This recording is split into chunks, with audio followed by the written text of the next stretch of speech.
I'm Mr. Austin. I'm the band director at Santa Fe Trail Middle School, and today I'm going to be talking to you about the articulations that you're going to see in your yellow belt band karate exercises. Now, for some of us, this is going to be some review, so I just want to give you some tips on how to make sure that you're playing these accurately. So the first articulation that you're going to see is in number 13. Oh, shoot. There we go. So the first articulation you're going to see is in number 13, and it's an accent. Right? An accent looks like that greater than symbol that we see in math, right?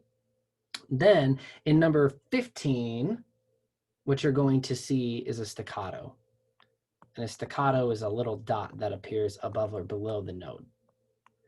Then finally in number 16, what you're going to see is some tenutos. And with those tenutos, they are lines that appear underneath the note. Now, let's start off with tenutos. So when we think about tenutos, the idea and the term that we use is smooth and connected, right? Another way that I like to explain tenutos is that I like to give them 100% of the beat. So we like to make sure that our tenuto articulations are touching the next note and we're not leaving any space between them, okay? So they sound like this on a concert F. They're gonna sound like this.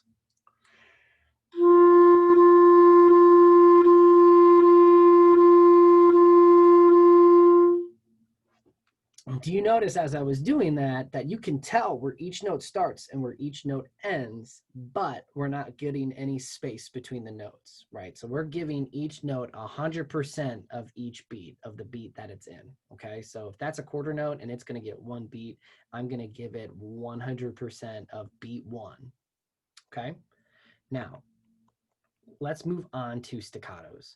So like I said earlier, staccatos are the little dots that appear underneath each note.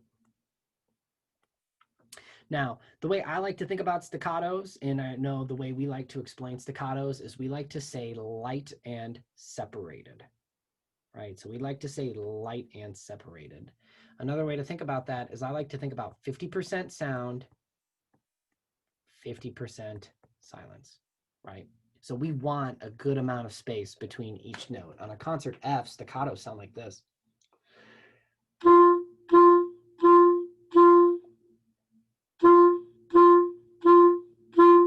Now, I'm not stopping in the air in between those notes. I'm actually using my tongue to make the reed, at least on clarinet. I'm using my tongue to make the reed stop vibrating. My air does not stop. If we start stopping our air between the notes, then what starts to happen is we end up getting articulations, like sometimes we accidentally make them pop out too loud. And sometimes we get intonation issues, right? So we want to make sure that we're keeping everything absolutely still on our embouchure and we're not stopping the air, okay? Then finally, let's talk about some accents. So you're going to see accents in number 13. And with accents, they are those greater than symbols that appear underneath the notes. Now, how I describe accents is I say they are emphasized, right? We give emphasis to notes that have accents underneath it. So if I take a word and I emphasize it, I'm giving that word more importance. So let's take an example would be, my mother is really great at baking banana bread. Now you notice how I gave emphasis on the my part, meaning that it's my mother. I'm giving more emphasis on that word to make more of a point. Here's what I'm going to do. I'm going to take away the accents that I've written in here on beats 1 and 3. And I want you to hear the difference between beats 1 and 3 and beats 2 and 4.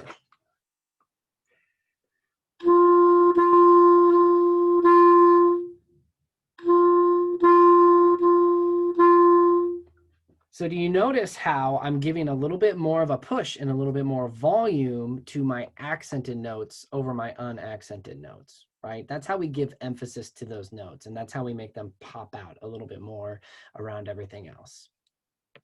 So those are the articulations that you're going to see in your music, and if you have any questions, please reach out to your home band director.